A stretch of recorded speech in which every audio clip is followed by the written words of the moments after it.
साहिबा का सपना और बेटी का प्यार। लौह महिला सुनिधि चौहान उत्तर प्रदेश के सियासी और प्रशासनिक गलियारों में जिलाधिकारी सुनिधि चौहान का नाम किसी परिचय का मोहताज नहीं था। लोग उन्हें लौह महिला, कड़क अफसर और न जाने किन किन विशेषणों से जानते थे। नमस्कार दोस्तों, आप सभी का हमारे YouTube चैनल ONS हिस्ट्री पर स्वागत है। दोस्तों, आपसे एक छोटा सा निवेदन है कि वीडियो शुरू करने से पहले कमेंट बॉक्स में अपना नाम और शहर का नाम लिखना न भूलें। यह जानना हमारे लिए महत्वपूर्ण है। एक और गुजारिश, अगर आप पहली बार हमारे चैनल पर आए हैं तो कृपया सब्सक्राइब जरूर करें और नोटिफिकेशन बेल दबा दें ताकि हमारा कोई भी नया वीडियो आपसे मिस न हो। और इस कहानी या रिश्ते की सच्चाई जानने के लिए वीडियो को अंत तक देखना न भूलें। शहर में यह आम धारणा थी कि उनके हुक्म के बिना पत्ता भी नहीं हिलता। सुनिधि जी के लिए कानून और सामाजिक प्रतिष्ठा सर्वोपरि थे। अनुशासन उनके खून में था और यही अनुशासन उनके परिवार पर भी लागू होता था, खासकर उनकी इकलौती बेटी राधिका चौहान पर। राधिका शहर के सबसे प्रतिष्ठित पब्लिक स्कूल में पढ़ती थी। उसके सहपाठी बड़े बड़े अधिकारियों और उद्योगपतियों के बच्चे थे। घर का माहौल भी पूरी तरह से अनुशासित था। सुबह उठने से लेकर रात को सोने तक हर चीज का एक नियत समय था। मां सुनिधि चौहान का सपना था कि राधिका भी बड़ी होकर प्रशासनिक सेवा में जाए और उन्हीं की तरह समाज की सेवा करे। राधिका अपनी मां की परछाई में पली बढ़ी थी। उनकी हर बात सिर झुकाकर मानती थी, या शायद ऐसा सिर्फ दिखता था। सुनिधि जी अक्सर राधिका को अपने साथ जिले के दौरे पर ले जातीं, उसे दिखातीं कि कैसे एक अधिकारी जनता के जीवन में सकारात्मक बदलाव ला सकता है। वह उसे बड़े बड़े अफसरों की कहानियां सुनातीं, उनकी सफलता, उनके त्याग और उनकी प्रतिष्ठा के बारे में बतातीं। राधिका सब सुनती, सिर हिलाती, पर उसके दिल के किसी कोने में एक अनकही, अनछुई दुनिया पल रही थी, जो इन फाइलों, बैठकों और सख्त नियमों से बहुत अलग थी। एक अनचाही मुलाकात और बदलती धड़कनें। गर्मियों की एक दोपहर, राधिका अपनी सहेलियों के साथ स्कूल से लौट रही थी। रोज की तरह DM आवास की गाड़ी उसे लेने आई थी, पर आज ड्राइवर थोड़ा लेट हो गया। सहेलियां अपनी अपनी गाड़ियों में चली गईं और राधिका अकेली गेट पर खड़ी इंतजार करने लगी। तभी जोरों की धूल भरी आंधी चलने लगी और देखते ही देखते हल्की बूंदाबांदी शुरू हो गई। राधिका परेशान होकर इधर उधर देखने लगी। उसके पास छाता भी नहीं था। तभी एक ऑटो रिक्शा उसके पास आकर रुका। ऑटो ड्राइवर एक साधारण सा, लगभग 25-26 साल का नौजवान था। सांवला रंग, मगर आंखों में एक अजीब सी चमक और होठों पर हल्की सी मुस्कान। मैडम जी, कहीं जाना है क्या? बारिश तेज होने वाली है, उसने पूछा। उसकी आवाज में एक सहजता थी। राधिका ने पहले तो झिझक महसूस की। उसे ऑटो में बैठने की आदत नहीं थी और मां की हिदायतें भी याद थीं। पर बारिश तेज होती जा रही थी और ड्राइवर के इंतजार में भीगने से अच्छा उसे यही लगा। DM आवास चलोगे? उसने थोड़ा रौब से पूछा, जैसी उसे आदत थी। DM आवास? ड्राइवर थोड़ा चौंका, फिर मुस्कुराया। हाँ मैडम जी, क्यों नहीं, बैठिए। राधिका ऑटो में बैठ गई। रास्ते भर दोनों चुप रहे। राधिका खिड़की से बाहर बारिश की बूंदों को और शहर की भागती दौड़ती जिंदगी को देख रही थी। ऑटो ड्राइवर बीच बीच में आईने से उसे देख लेता और फिर सड़क पर ध्यान केंद्रित कर लेता। उसकी नजर में कोई ओछापन नहीं था, बस एक सहज जिज्ञासा थी। DM आवास के गेट पर पहुंचकर जब राधिका ने पर्स से पैसे निकालने चाहे तो उसने कहा, रहने दीजिए मैडम जी, पहली सवारी हैं आज आप बारिश में, बस दुआ कीजिएगा दिन अच्छा जाए। राधिका हैरान रह गई। उसने आज तक किसी ऑटो वाले को ऐसे पैसे लौटाते नहीं देखा था। नहीं नहीं, ये तो तुम्हारा हक है, उसने जोर दिया। कभी और दे दीजिएगा मैडम जी। वह मुस्कुराया और ऑटो आगे बढ़ा दिया। उसका नाम राकेश यादव था। यह राधिका को बाद में पता चला। उस दिन राधिका के मन में कुछ बदल गया था। राकेश की वह सहज मुस्कान और उसकी ईमानदारी उसके दिल में कहीं गहरे उतर गई थी। यह एक ऐसी भावना थी जिसे वह पहचान नहीं पा रही थी, पर वह अच्छी लग रही थी। चोरी छुपे मुलाकातों का सिलसिला। उस पहली मुलाकात के बाद राधिका को राकेश से फिर मिलने की एक अनकही सी इच्छा होने लगी।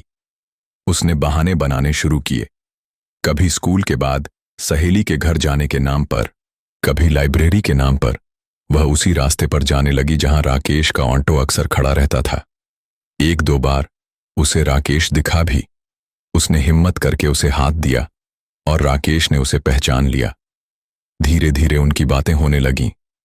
पहले तो सिर्फ मौसम और शहर की बातें, फिर धीरे धीरे उनके अपने सपने, अपनी परेशानियां भी साझा होने लगीं। राधिका को राकेश की दुनिया अपनी दुनिया से बिल्कुल अलग, पर ज्यादा सच्ची और ज्यादा जीवंत लगी। राकेश ने बताया कि वह गांव से शहर आया था अपने परिवार की मदद करने के लिए। वह दिन भर ऑटो चलाता और रात को थोड़ी पढ़ाई भी करता था। उसका सपना था कि वह अपना एक छोटा सा गैराज खोल सके। उसकी बातों में कोई बनावट नहीं थी, कोई दिखावा नहीं था। राधिका ने उसे कभी नहीं बताया कि वह डीएम की बेटी है। वह बस एक आम लड़की बनकर उससे मिलती थी। राकेश को भी उसकी सादगी और उसके बात करने का अंदाज अच्छा लगता था। उसे लगता था कि राधिका उसे समझती है, उसके सपनों को अहमियत देती है। उन चोरी छुपे मुलाकातों में, कभी पार्क के किसी बेंच पर बैठकर, कभी किसी गुमटी पर चाय पीते हुए, दोनों एक दूसरे के करीब आते गए। राधिका को राकेश के साथ वह आजादी महसूस होती थी जो उसे अपने आलीशान घर और बड़े लोगों की पार्टियों में कभी महसूस नहीं हुई थी। राकेश की छोटी छोटी बातें, उसकी हंसी, उसका संघर्ष, सब राधिका को भाने लगा था। वह समझ गई थी कि वह राकेश से प्यार करने लगी है, पर इस प्यार के साथ एक डर भी था। माँ का डर, समाज का डर, अपनी उस दुनिया का डर जो राकेश की दुनिया से मीलों दूर थी। वह जानती थी कि अगर उसकी माँ को यह पता चला तो भूचाल आ जाएगा। डीएम सुनिधि चौहान, जिनकी प्रतिष्ठा ही उनकी पहचान थी, वह कभी एक ऑटो ड्राइवर को अपने दामाद के रूप में स्वीकार नहीं करेंगी। साहिबा का शक और सच का सामना सुनिधि चौहान अपनी बेटी को बहुत अच्छी तरह पहचानती थीं। पिछले कुछ हफ्तों से वह राधिका के व्यवहार में बदलाव देख रही थी। राधिका पहले से ज्यादा चुप रहने लगी थी। कभी कभी बिना बात के मुस्कुराती तो कभी गहरी सोच में डूबी रहती। उसकी पढ़ाई पर भी थोड़ा असर पड़ रहा था। सुनिधि जी को लगा शायद पढ़ाई का दबाव है या सहेलियों से कोई अनबन हुई होगी। उन्होंने प्यार से पूछने की कोशिश भी की, पर राधिका हर बार बात टाल जाती। लेकिन एक माँ का दिल था, उसे कुछ अनहोनी की आशंका होने लगी थी। एक दिन सुनिधि जी ने अपने एक भरोसेमंद सुरक्षाकर्मी को सादे कपड़ों में राधिका पर नजर रखने को कहा, सिर्फ यह जानने के लिए कि वह स्कूल के बाद कहाँ जाती है और किससे मिलती है। उन्हें अपनी बेटी पर शक नहीं था, पर वह उसकी सुरक्षा को लेकर चिंतित थीं। और फिर एक शाम वह रिपोर्ट आई जिसने सुनिधि चौहान के पैरों तले जमीन खिसका दी। रिपोर्ट में राधिका की एक ऑटो ड्राइवर के साथ पार्क में हंसते बोलते तस्वीरें थीं। वह ऑटो ड्राइवर राकेश यादव, जिसके बारे में और जानकारी भी जुटाई गई थी, कम पढ़ा लिखा, साधारण परिवार का, कोई सामाजिक रुतबा नहीं। सुनिधि जी का सिर चकरा गया। उनकी बेटी, जिसे उन्होंने इतने नाजों से पाला था, जिसे वह देश की सबसे प्रतिष्ठित सेवा के लिए तैयार कर रही थीं, वह एक मामूली ऑटो वाले के साथ, नहीं, यह नहीं हो सकता। उन्हें लगा जैसे किसी ने उनके सारे सपनों को, उनकी सारी प्रतिष्ठा को एक झटके में तोड़ दिया हो। उस रात जब राधिका घर लौटी तो उसे अपनी माँ का चेहरा देखकर ही अंदाजा हो गया कि कुछ बहुत गलत हुआ है। सुनिधि जी का चेहरा गुस्से और दुख से लाल था। राधिका, उनकी आवाज में एक अनजाना सा ठंडापन था। यह राकेश यादव कौन है? राधिका का दिल जोरों से धड़कने लगा। उसे समझ नहीं आया कि माँ को कैसे पता चला। वह चुप रही, नजरें झुकाए। जवाब दो राधिका। सुनिधि जी की आवाज ऊंची हो गई। क्या यही संस्कार दिए हैं मैंने तुम्हें? क्या इसीलिए तुम्हें इतने बड़े स्कूल में पढ़ाया, इतनी सुविधाएं दी कि तुम एक ऑटो वाले के साथ? उनका गला भर आया। माँ प्लीज। राधिका ने कुछ कहना चाहा। क्या प्लीज? क्या कहोगी तुम कि तुम्हें उससे प्यार हो गया है? सुनिधि जी ने व्यंग्य से कहा। प्यार? जानती भी हो प्यार का मतलब? यह प्यार नहीं, बेवकूफी है, पागलपन है। तुमने मेरी नाक कटवा दी राधिका। मेरा सिर शर्म से झुक गया है। माँ, राकेश बहुत अच्छा लड़का है, राधिका ने हिम्मत जुटाकर कहा। आप उसे जानती नहीं हैं। वह मेहनती है, ईमानदार है। चुप रहो, सुनिधि जी चीख पड़ी। मुझे उसकी अच्छाई नहीं जाननी। मुझे बस यह जानना है कि यह सब कब से चल रहा है और तुमने मुझे बताने की जरूरत क्यों नहीं समझी। क्या तुम्हें मेरी प्रतिष्ठा का जरा भी ख्याल नहीं आया? माँ बेटी के बीच उस रात जो बहस हुई, उसने घर की दीवारों को भी हिला दिया। राधिका ने पहली बार अपनी माँ के सामने अपनी भावनाओं को जाहिर किया, अपने प्यार का इजहार किया। उसने बताया कि राकेश के साथ वह कितनी खुश है, वह दुनिया कितनी सच्ची है। सुनिधि जी के पास राधिका की किसी बात का कोई जवाब नहीं था, सिवाय गुस्से और निराशा के। उन्होंने राधिका का घर से निकलना बंद कर दिया, उसका मोबाइल छीन लिया। उन्हें लगा कि शायद ऐसा करने से राधिका की अक्ल ठिकाने आ जाएगी। दिल और दिमाग की कशमकश अगले कुछ दिन उस घर में किसी कैद खाने से कम नहीं थे। राधिका अपने कमरे में बंद रहती, रोती रहती, पर उसने राकेश को छोड़ने से साफ इनकार कर दिया। सुनिधि जी भी परेशान थीं। एक तरफ उनकी बेटी की जिंदगी का सवाल था, दूसरी तरफ उनकी सालों की कमाई हुई इज्जत और सामाजिक रुतबा। वह रात रात भर सो नहीं पाती थीं। उन्हें लगता था कि उन्होंने राधिका को समझने में कोई गलती कर दी। क्या उनका अनुशासन इतना सख्त था कि राधिका को उनसे अपनी बातें छुपाने की जरूरत महसूस हुई? क्या जिस प्रतिष्ठा को वह अपनी सबसे बड़ी पूंजी समझती थीं, वह उनकी बेटी की खुशी से ज्यादा जरूरी है? उन्होंने राकेश के बारे में और जानकारी निकलवाई। पता चला कि वह देशवितिल्नो मेहनती है। आसपास के लोग उसकी तारीफ करते थे। वह कभी किसी गलत काम में शामिल नहीं रहा। उसने अपनी छोटी बहन की पढ़ाई के लिए अपनी पढ़ाई छोड़ दी थी। सुनिधि जी का दिल और दिमाग एक अजीब सी कशमकश में फंस गया था। उनका दिमाग कहता था कि यह रिश्ता नामुमकिन है, समाज इसे कभी स्वीकार नहीं करेगा, राधिका का भविष्य बर्बाद हो जाएगा। पर उनका दिल, एक माँ का दिल, अपनी बेटी की आंखों में राकेश के लिए सच्चा प्यार देख चुका था। वह उस दर्द को महसूस कर पा रही थी जिससे राधिका गुजर रही थी। उन्होंने अपने पति, जो एक शांत स्वभाव के प्रोफेसर थे, उनसे इस बारे में बात की।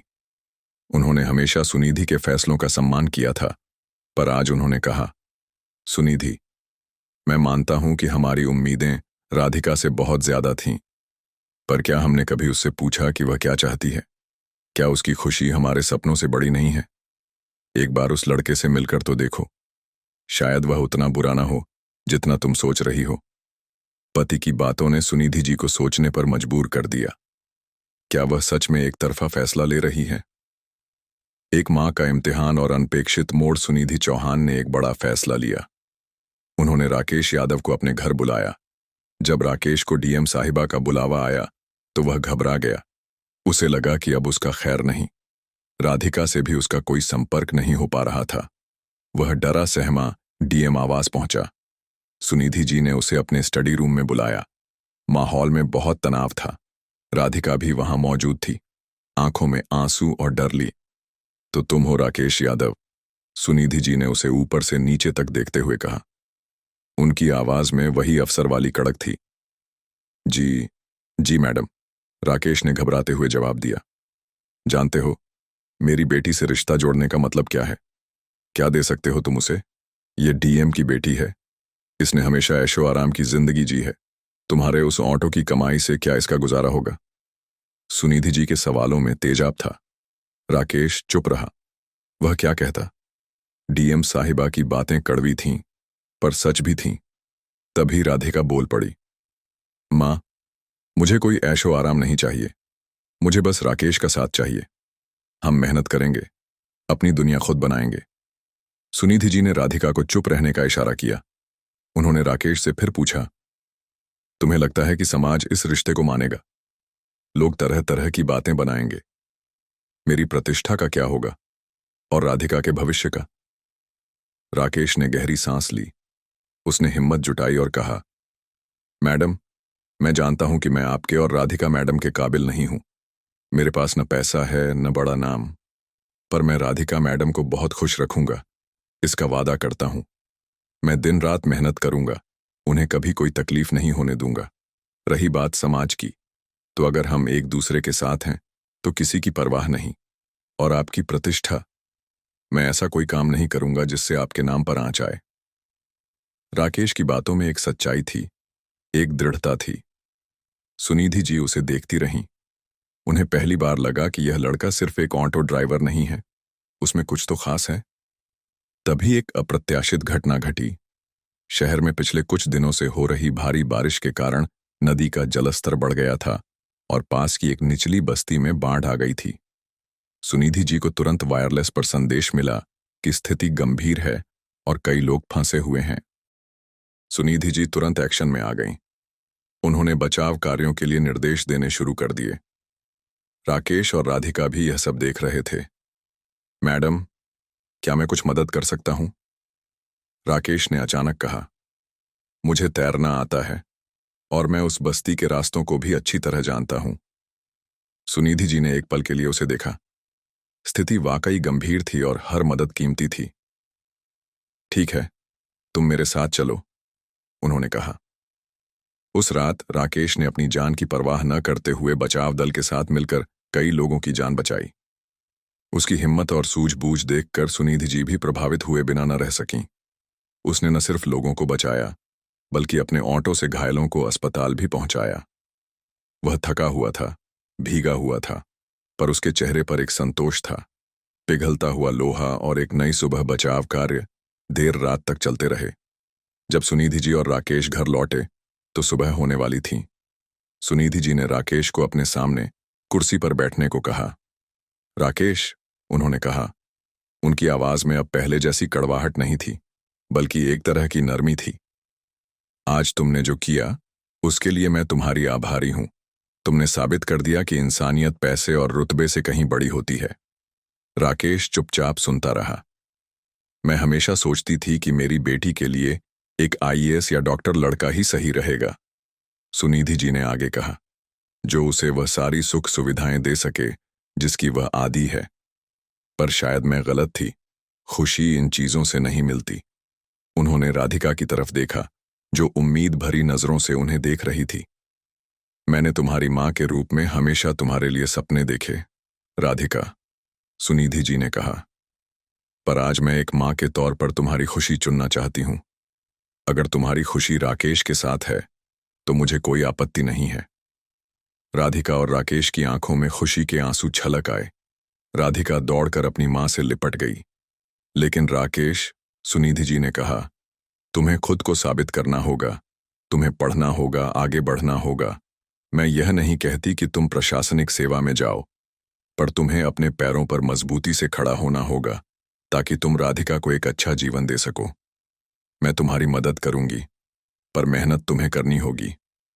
राकेश ने सिर झुकाकर कहा, जी मैडम, मैं आपको कभी निराश नहीं करूंगा। उस दिन के बाद डीएम आवास का माहौल बदल गया। सुनिधि चौहान अब भी वही कड़क और अनुशासित अफसर थीं, पर उनके दिल में अपनी बेटी की खुशी के लिए एक कोना नरम पड़ गया था। उन्होंने राकेश को आगे पढ़ने के लिए प्रोत्साहित किया। राकेश ने भी पूरी लगन से मेहनत की। उसने ग्रेजुएशन पूरी की और एक छोटा सा ट्रांसपोर्ट का बिजनेस शुरू किया। राधिका ने भी अपनी पढ़ाई पूरी की और एक एनजीओ के साथ जुड़कर सामाजिक कार्य करने लगी, ठीक वैसे ही जैसे उसकी मां समाज की सेवा करती थीं, पर अपने तरीके से। कुछ साल बाद एक सादे समारोह में राधिका और राकेश की शादी हो गई।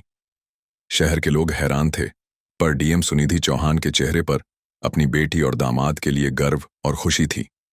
उन्होंने साबित कर दिया था कि एक मां का दिल फौलाद का नहीं होता और सच्ची खुशी सामाजिक बंधनों और ऊंची दीवारों से कहीं परे होती है। साहिबा का सपना शायद पूरी तरह से पूरा नहीं हुआ था, पर बेटी के प्यार ने उन्हें एक ज्यादा बड़ा और ज्यादा खूबसूरत सपना दिखा दिया था।